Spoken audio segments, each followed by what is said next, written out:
Oi galera, boa noite, a paz do Senhor. Estou aqui com esses dois aqui, meus amigos, meus manos e minhas manas. Ah, apaguei que eu tava limpando o nariz na hora que você. É desse jeito, não para não. Ele é bem desse jeito. É desse jeito. E a gente vai começar um novo quadro aqui, que eu creio que surgiu do coração de Deus, que é a mesa redonda. A gente, durante esse tempo, a gente vai repassando experiências sobre temas, discutindo também. E você vai estar junto aqui. A gente vai começar já com o tema suicídio. Eu já vou passar logo para a polêmica aqui pra polêmica. Oi, gente, ó. Mês de setembro. Eu tô embora, eu dormir aqui no meu vestido pra dormir. Oh, Amanhã, o banheiro só tá liberado. Voltamos, pessoal. Agora vamos voltar, revoltar o tema aqui. Sim, Ana. Enfim. O mês de setembro é considerado o mês de prevenção ao suicídio.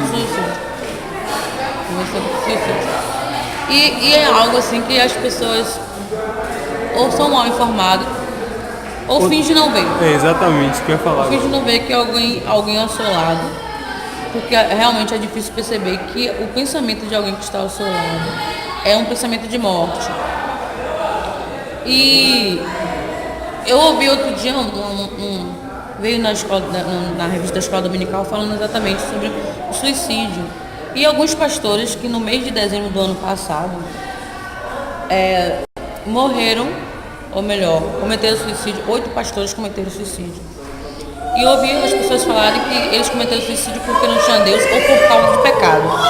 Acredito eu que não seja dessa forma, como muitas pessoas pode existir pensam. isso, mas acredito eu que não seja dessa forma. Pastores, por exemplo, têm que passar situações a qual ele não pode dividir com todo mundo. Trabalhar com pessoas é difícil. E tudo é uma pressão, né? Exatamente. E geralmente acaba sufocando. Exatamente. E aí, infelizmente, as pessoas não pensam nisso e já mandam mais pressão ainda para a vida deles. Não pensam as consequências que isso pode causar. Exatamente. Fora esses pastores, que também é algo mesmo assim, uma situação difícil. Os jovens, por que jovens têm cometido suicídio? Pessoas com expectativa de vida, assim, com tudo para realizar pela frente, mas vai lá e comete suicídio. Às vezes as pessoas estão com sentimento guardado, alguma situação, algo que passou no sentido de um abuso tanto moral como físico, e não tem como, ou não sabe como dividir isso. Ou até mesmo tem medo do que as pessoas vão pensar, assim, medo da reação né? das pessoas. E com isso vai criando uma situação que no pensamento desse jovem, dessa pessoa, é exatamente assim, ó, se eu não estiver mais aqui, eu não vou passar mais por isso.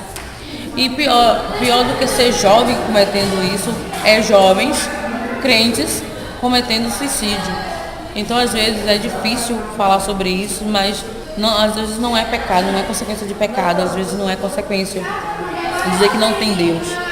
É consequência de um pensamento que, por mais que você fale a uma pessoa que está com depressão, que tudo vai passar, a sua mente está totalmente formada que ele não vai passar naquele momento.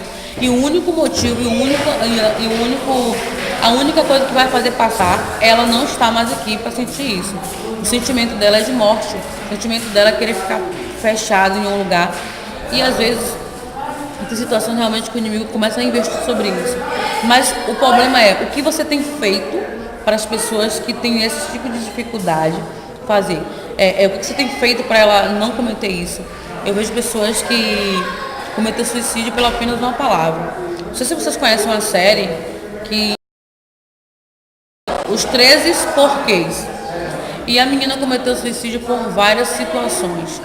No final eu achei até meio fraco o motivo que ela cometeu suicídio, porque ela poderia ter mudado a situação, mas ela foi conversar com o orientador pedagógico e ele disse uma palavra que ela tinha sofrido um abuso, e ele disse assim, se ela não falasse, passar por... É isso que acontece.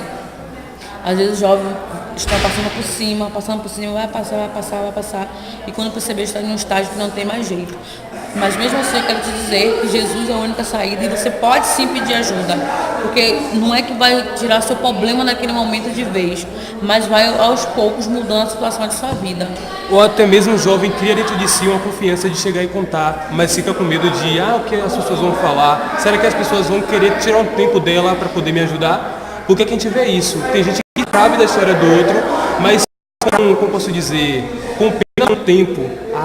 Eu tenho tempo para tanta coisa, mas não tenho tempo de cuidar de uma alma, de um amigo que está. Verdade. Isso aí entra na questão da prioridade. Eu tenho tempo para tudo, mas eu não tenho tempo para observar esses tipos de questões em relação ao suicídio. Talvez até não uma pessoa próxima a gente. Verdade. Eu vejo pessoas muito... Eu tenho um pensamento, às vezes, até muito forte, profundo no que eu falo. Às vezes as pessoas não entendem a minha maneira de falar, mas eu fico muito chateada o fato de pessoas no púlpito falar de amor em palavras, mas as atitudes totalmente diferentes. Pessoas no púlpito que fala sobre, que vai lá, ministra amor e na realidade não sabe o que é realmente um verdadeiro amor. Porque tem pessoas que estão ao seu lado morrendo, precisando. Não quer que você fique o tempo todo perguntando o que é que tem não, o que é que tem não. Mas é simplesmente o fato de você entender que o cuidado pode mudar uma vida. E o que temos que entender é que essas pessoas não estão atrás de um amor superficial, elas querem algo que fique lado a lado, uma amizade mesmo. Quer trocar ideias, mesmo até trocar ideia pode ajudar aquela pessoa de qualquer forma, porque você tem experiência para contar. Verdade. E com você contando sua experiência, aquela pessoa vai querer desabafar, e isso para ela vai ser um alívio de qualquer forma. Não que você, não sou psicólogo, não tem nada a ver com a história dela. Se você é amigo, você tem que ser aquilo, tem que estar no lado com ela, rolar para tudo. Você falou de experiência. Tipo assim, uma coisa que talvez isso não vá no ar ou vá, mas assim, as pessoas às vezes sofrem por depressão, por comportamentos que você nunca imagina que um ser humano pode abrir a boca e falar certo tipo de coisa. Por exemplo, eu sou gordinha. Por eu ser gordinha, eu acredito pode ser que na minha cabeça, mas assim, as coisas não são coisas que agradam. Verdade. Tipo assim, meu biotipo não é de magra, mas também por causa disso eu não sou um monstro como todo mundo aparenta ser. Porém, o meu jeito de ser é um jeito de totalmente me fechar pelo fato de algumas coisas semelhantes a isso. Já entrei em depressão, às vezes eu luto constantemente para não e algo que é diário, você tem que lutar diário, porque qualquer palavra pode colocar você no fundo do poço novamente. E assim, como uma coisa que eu falo, eu tenho muita preguiça de fazer alguns tipos de coisa que algumas pessoas fazem. Exatamente, tipo assim, me cortar. Eu não faço isso, eu tenho ginge, a corte, a gilete, qualquer coisa. Mas tem uma menina que quer falar com a gente exatamente qual a experiência que aconteceu com ela.